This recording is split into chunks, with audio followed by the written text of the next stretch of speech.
মোচার চপ তৈরি করি। এখন সাতক্ষীরা জেলার ভিতরে আমি ছাড়া আর কেউ করিনি আগে। এই বাংলাদেশ স্বাধীন হলে 2 বছর পরে 6.5 আনার পেঁয়াজ 300 টাকা হয়েছিল। তো তখন 1 টাকা চপ বেচতাম। তাহলে 350 টাকা পেঁয়াজকে নিয়ে যদি চপ তৈরি করে তাহলে তার পিঠ বাঁচবে না। তাহলে তখন কি করতে হবে?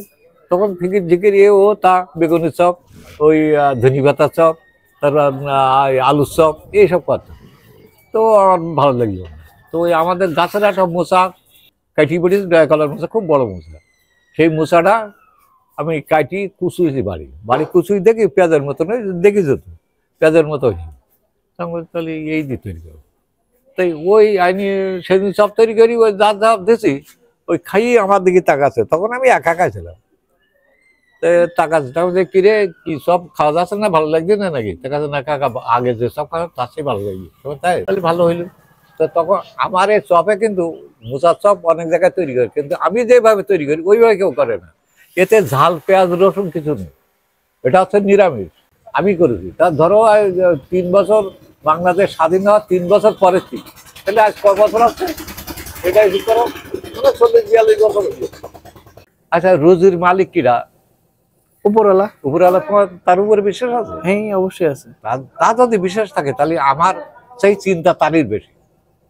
আমি তো বেচা কিনা করবো, আমার 10 টাকা দেয়, 5 টাকা হলেও তো কোনো ক্ষতি নেই আছে।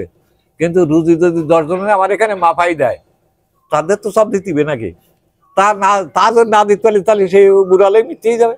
তাহলে সে আমার সেই চিন্তা তারই বেশি সে জোগাড় করে দেয়। খুলনার এপাশে ডুমরি আছে, ডুমরি চেনো?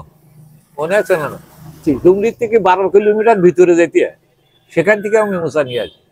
এই তালা মাগুরু ওখান থেকে নিয়ে আসি। এই আখড়াখোলার মাঠের ওখান থেকে নিয়ে আসি। এই শঙ্করপুরের ওখান থেকে নিয়ে আসি। ওই রাজগঞ্জের থেকে নিয়ে আসি। এই সরস্কাটের এ সাইড থেকে নিয়ে আসি। ওই এখন নিয়ে আসছে যে ওই গাজনা, এখন গাজনার থেকে নিয়ে আসি। হ্যাঁ, তখন ভালোভাবে চলি, যে এখনো চলে। তবে আগে 2 পয়সা দেরি, এখন দেরি হয়। এই ব্যবসাটা টিকে আছে কেন জানো? এই বাজারের বেচা কেনা যদি করতে হতো তাহলে আমার ওই 1 সপ্তাহ বেশি কিনে তুলে গোটে নিয়ে বাড়ি যেতে। এখন বাইরের ছেলেমিলি, দূরের ছেলেমিলি আসে, ওরা তার বাকি খেতে আসে না। নগদ লাভ বেশি না হলেও যতটুকু যা হয় ওতে আমার চলে। কিন্তু এই বাজারে বেচা কেনা করলে কি হবে? 500 টাকা যদি বেশি, 300 টাকা বাকি, 200 টাকার নগদ। তাহলে আমার পুঁজি ঘাটতি।